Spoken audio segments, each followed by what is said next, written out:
Hello दोस्तों, मैं आज फिर लौट एक नई कहानी के साथ। कमलेश और अंजलि दोनों भाई बहन थे, एक दूसरे से बहुत प्यार करते थे। वो दोनों उसके पास बहुत ज़्यादा संपत्ति थी, किसी चीज़ की कमी नहीं थी। माँ बाप कमलेश और अंजलि की सारी इच्छा पूरी करते थे। कमलेश घोड़े पर बैठना सीख रहा था। उसके पास एक शानदार घोड़ा था। थोड़े दिन बाद अंजलि की शादी हो गई जागीरदार के घर में। उसकी शादी की मायके वालों से भी ज़्यादा अंजलि के ससुराल वाले अमीर थे। कमलेश भी अब बड़ा हो गया था। उसकी शादी बाकी थी, परंतु अचानक उसके पिता की मौत हो गई और कुछ दिनों बाद माँ की भी मृत्यु हो गई। कमलेश अब अकेला रह गया। अंजलि भी 4 दिनों के लिए मायके आई थी, पर वापस भी चली गई अपने ससुराल। अब सारा कारोबार कमलेश के कंधों पर आ गया था, पर उसे अनेक अनेक लोगों ने फंसाया। एक बार बड़ी कील की ऊपर उसे घाटा हुआ और कमलेश बर्बाद हो गया। उसकी खेती जब्त हो गई, घर की नीलामी हो गई। ऐसों में आराम में रहने वाले कमलेश अब उसके बुरे दिन आ गए। जिसके पास सैकड़ों लोग खाना खाते थे, आज वो एक निवाले के लिए तरस रहा था। जो मुलायम गद्दे पर सोता था, आज उसके सड़क पर सोना पड़ रहा था। जिस कमलेश को हजारों लोगों पहले हाथ जोड़ते थे, वही आज उसके सामने हाथ फैला रहा था। कमलेश ने सोचा अपनी बहन के पास जाए, लेकिन अमीर बहन के पास भिखारी जैसे कैसे जाऊं। जिसके पास पहले हाथी घोड़े पर बैठकर जाता था, आज उसके पास पैदल कैसे जाऊं।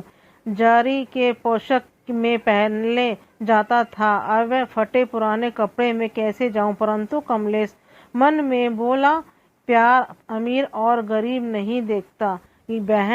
मेरी बहन मुझे अपने पास क्यों नहीं आने देगी। भला 6 मुमकिन नहीं है ये कि वो मेरी हालत की वजह से मुझे झिझकोरे और बहन के पास गया। दरवाजे में खड़ा हुआ, ऊपर छत से बहन देख रही थी। कमलेश ने ऊपर से देखा, बहन अंदर चली गई। कमलेश को लगा बहन नीचे मिलने के लिए आ रही होगी। कोई आया नहीं। दरवाजे पर खड़े नौकर ने पूछा, कौन हो तुम, ये क्यों खड़े हो, चारों के पैसे निकालो।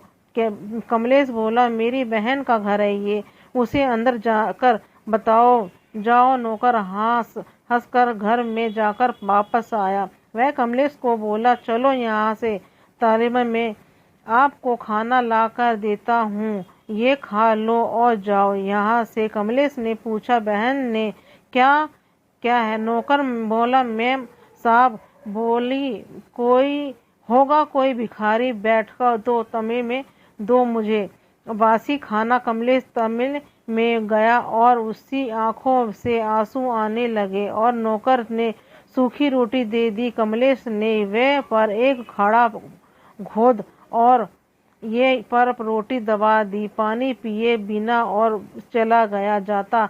उस दिन के बाद कुछ सोचकर कमलेश दूर देश चला जाता है।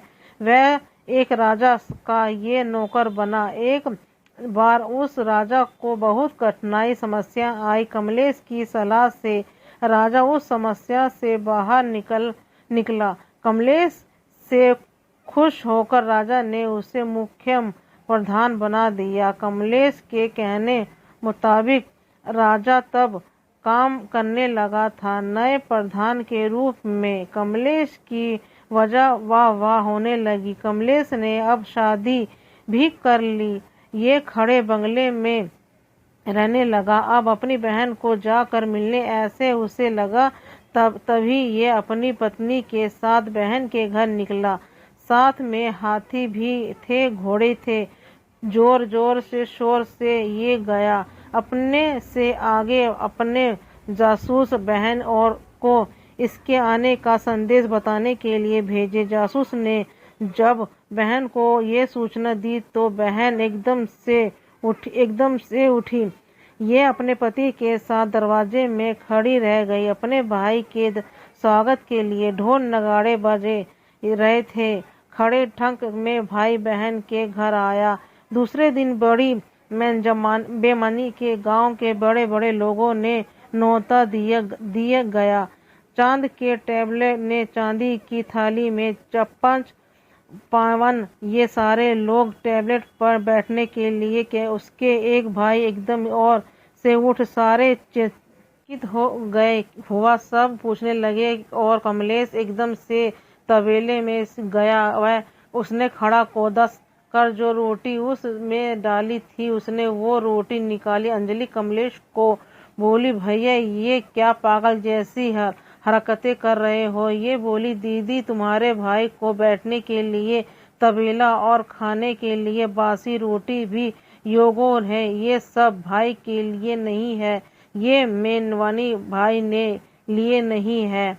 ये सारा मन बना भाई के लिए नहीं, ये सब तुम मेरे पैसों की वजह से कर रही हो। ये सब सुनकर अंजलि को अपने उस बुरे वक्त की याद आई जो कभी उसने अपने गरीब भाई के साथ किया था। उसने अपने किए पर पछतावा होने लगा। उसने कमलेश के पैर पकड़कर और बोली, भैया भूल हो गई मुझसे। आप अपनी इस नंदा बहन को माफ नहीं करोगे क्या? वापस नहीं आओगी? आपके प्यार को नहीं भूलूंगी भैया, क्षमा करो मुझे और घर में चलो। भाई कमलेश ने अपनी अंजलि के आंसू पोंछने वापस कभी भी अंजलि ने किसी को भी चुप नहीं समझाया। बाहर की संपत्ति जो आज है कल नहीं, सच्ची संपत्ति प्यार है, ये कभी भूलना नहीं चाहिए। ऐसे ये सभी को बोलती रही।